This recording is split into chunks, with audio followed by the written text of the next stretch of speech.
नमस्कार, कल्पना voice channel में आप सभी का स्वागत है। आज की हमारी कहानी है संघर्ष। नीलम की विदाई हो चुकी थी और उसकी विदाई के साथ ही अमिता फिर से अकेली हो गई।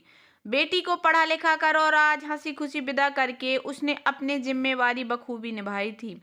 पर बेटी के चले जाने से जिंदगी के इस मोड़ पर एक बार फिर वह तन्हाई के साये में घिर गई थी। उसके साथ थी तो सिर्फ बीते हुए दिनों की यादें, जब उसने परिस्थितियों का डटकर मुकाबला किया था। वह मात्र 6 वर्ष की थी तभी पिताजी चल बसे। माँ, वह खुद और 3 साल की छोटी बहन रिया, तीन ही प्राणी थे उनके परिवार में। माँ दूसरों के घरों में काम करती, कपड़े सिलती, बहुत मेहनत करती थी। माँ चाहती थी उनकी बेटियां पढ़ लिख कर अपने पैरों पर खड़ी हो जाएं। उन्हें कभी भी उसकी तरह दूसरों की जूठन साफ न करनी पड़े।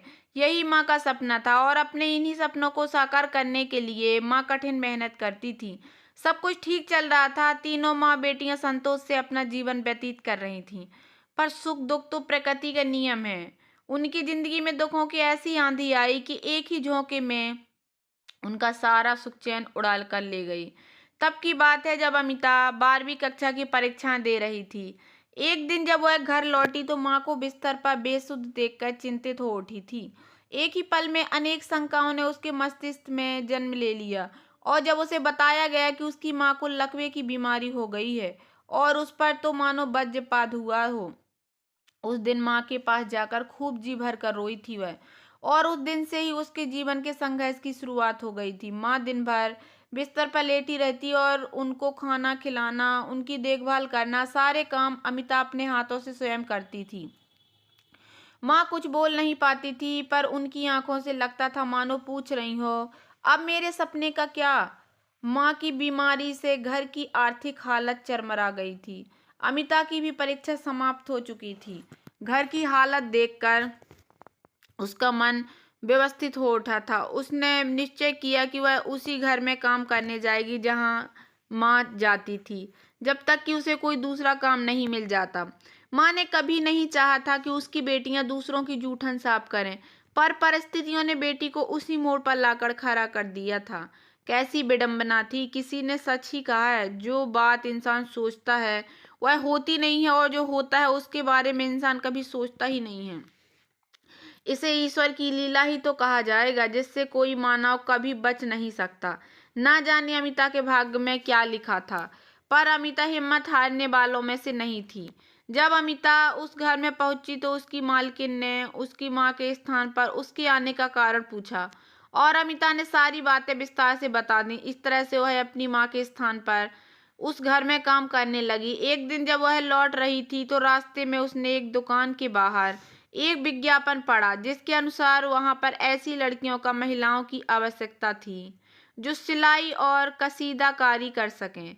इनके लिए प्रशिक्षण भी दिया जा रहा था। अमिता को अंधेरे में रोशनी की किरण नजर आई। वह भी वहां काम सीखने लगी और अपनी मेहनत से बहुत ही जल्द इस कार्य को सीख लिया। फिर वह घर पर सिलाई और कढ़ाई के लिए कपड़े लाने लगी। माँ और छोटी बहन की देखभाल के साथ ही सिलाई व कसीदाकारी, वह सभी कार्यों को बहुत ही मेहनत और लगन से करती थी। तब तक स्कूल भी खुल गए। उसने छोटे बच्चों को ट्यूशन पढ़ाना शुरू कर दिया। उसने माँ वाला पुराना काम छोड़ दिया था। इन सब कामों के अलावा अमिता ने अपनी पढ़ाई बंद नहीं की। आखिरकार उसे अपनी माँ का सपना जो पूरा करना था।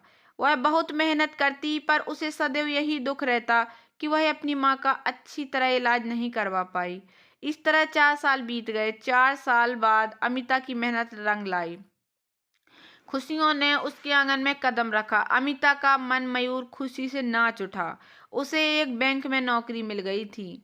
जब उसने यह खबर माँ को सुनाई तो माँ की आंखों में खुशी झलक रही थी, मानो कहना चाहती हो, तुमने मेरा सपना साकार कर दिया बेटी।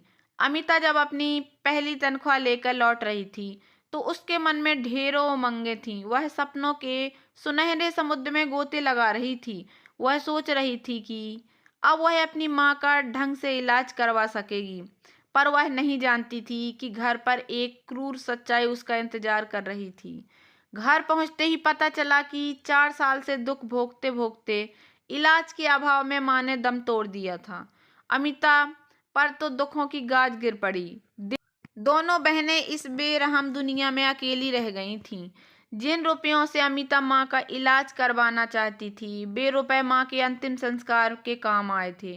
प्रकृति ने कैसा क्रूर मजाक किया था अमिता के साथ। रिया ही सबसे बड़ी जिम्मेदारी थी अमिता के लिए। अमिता ने रिया को माता पिता और बहन तीनों का प्यार दिया। समाज भी असहाय लोगों को ही सताता है। क्रूर समाज में दो लड़कियों का अकेले रहना भी मुश्किल है। लोग उन्हें कमजोर समझकर तंग करते हैं।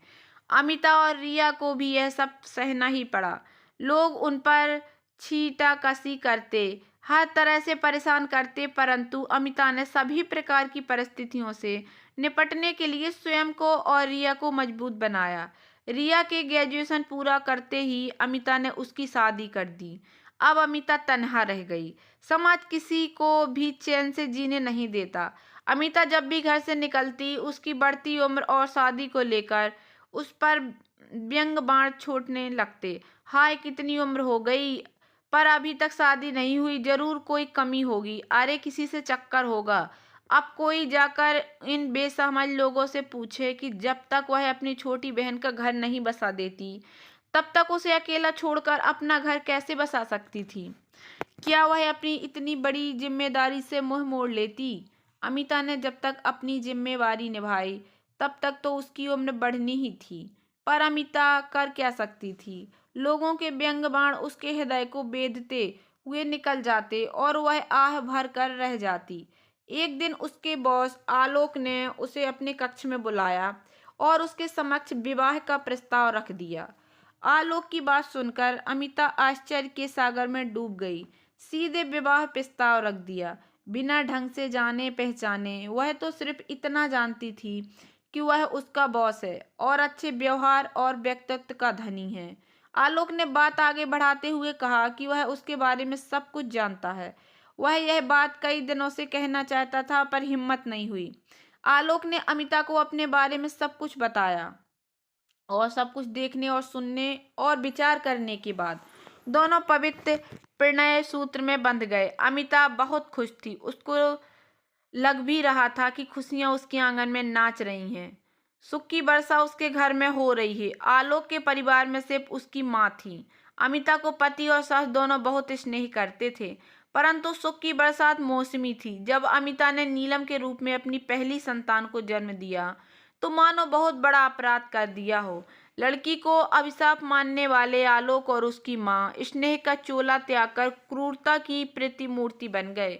अमिता को पलकों पर रखने वाले ही उसे मानसिक यातनाएं देने लगे, बात बात पर उस पर ताना कसने लगे। अमिता की जिंदगी पर फिर से दुखों की काली छाया पड़ गई थी। जब विधाता अमिता का भाग्य लिख रहा था, तो शायद सुख की स्याही लेना भूल गया और उसने पूरा भाग्य दुख की स्याही से ही लिख डाला। नीलम अभी 3 माह की थी, तब एक और घटना हुई जिसने नीलम की जिंदगी बदल दी। आलोक, अमिता और नीलम अपनी कार में घर लौट रहे थे। उनकी कार दुर्घटनाग्रस्त हो गई। इसे अमिता की बदकिस्मती ही कहेंगे। इतनी बड़ी दुर्घटना में आलोक व नीलम को तो मामूली चोटें आईं, पर बेचारी अमिता अपना दाया हाथ गंवा बैठी। लड़की को अभिशाप मानने वाला आलोक अपाहिज पत्नी को कैसे स्वीकार कर सकता था। अपाहिज होने से अमिता की नौकरी भी छूट गई। अब वह दिन भर घर पर रहती और माँ बेटे के ताने सुनती। एक दिन तो हद हो गई। आलोक ने अमिता को तलाक के कागजात थमा दिए। अमिता तो हतप्रभ रह गई। जीवन भर साथ निभाने की कसम खाने वाला उसे ऐसे नाजुक समय में छोड़ना चाहता था जब उसे उसकी सबसे ज्यादा जरूरत थी। अमिता ने इस रिश्ते को बनाए रखने के लिए काफी प्रयास किए। आलोक को बहुत समझाया, पर आलोक पर्वत की तरह अपने फैसले पर अटल था। अमिता ने सोचा कि जब आलोक उसे अपनाना ही नहीं चाहता, उससे अपना पीछा छुड़ाना चाहता है, तो वह उस पर बोझ बनकर भी क्या करेगी। हार कर अमिता ने आलोक की इच्छा पूरी की और नीलम को लेकर उसी घर में लौट आई जहां वह अपनी माँ और बहन के साथ रहती थी। अमिता की जिंदगी तो दुख और संघर्ष का पर्याय बनकर रह गई थी। छोटी सी बच्ची को संभालना और हर कार्य अपने बाएं हाथ से करना कितना मुश्किल था वह सब, परंतु अमिता हिम्मत हारने वालों में से नहीं थी। अब अमिता ने जिंदगी के बारे में सोचना शुरू किया कि किस प्रकार अपनी बच्ची को अच्छा पालन पोषण दे सकती है। अतः उसने स्वयं को आर्थिक रूप से मजबूत बनाने के लिए प्रयास शुरू किए। सबसे पहले उसने बैंक से ऋण लिया और स्वयं का एक छोटा सा उद्योग स्थापित किया। इस तरह उसे एक आर्थिक स्रोत मिल गया और दूसरों को रोजगार। परंतु यह उसकी सफलता की प्रथम सीढ़ी थी। वह निरंतर मेहनत करती रही और आगे बढ़ती रही। कुछ वर्षों में उसने स्वयं को एक सफल उद्यमी के रूप में स्थापित कर लिया। उसका शुरू किया गया एक छोटा सा उद्योग अब बड़ा नाम बन चुका था। एक दिन भाग्य ने पलटा खाया और आलोक अमिता के पास आया। वह उसे अपनाना चाहता था, फिर से अपने घर ले जाना चाहता था। अमिता मनुष्य की मनोवृत्ति देखकर मुस्कुरा उठी। उसने आलोक को दृढ़ता से जवाब दिया, आज जब मैं सफल इंसान व सफल उद्यमी हूँ तो तुम मुझे अपनाने आए हो। जब मैं शारीरिक और मानसिक रूप से मुझे बिल्कुल कमजोर थी, मुझे तुम्हारी जरूरत थी, तो तुमने मुझे दुत्कार दिया था। चले जाओ, मुझे ऐसे स्वार्थी मनुष्य की कोई आवश्यकता नहीं है। आलोक अपना सा मुंह लेकर चला गया। अमिता ने नीलम का अच्छी तरह पालन पोषण किया और उसका बहुत अच्छी जगह घर बसाकर अपना फर्ज बखूबी निभाया था। उसने बता दिया था कि नारी चाहे तो हर परिस्थिति में संघर्ष करके अपना मुकाम स्वयं हासिल कर सकती है। तो दोस्तों, कैसी लगी आप लोगों को मेरी ये छोटी सी कहानी? अगर आप लोगों को ये कहानी पसंद आई हो तो प्लीज़ मेरे वीडियो को लाइक कर देना। चैनल पर नए आए हों तो प्लीज़ सब्सक्राइब कर लेना और ज़्यादा से ज़्यादा शेयर करना। धन्यवाद दोस्तों।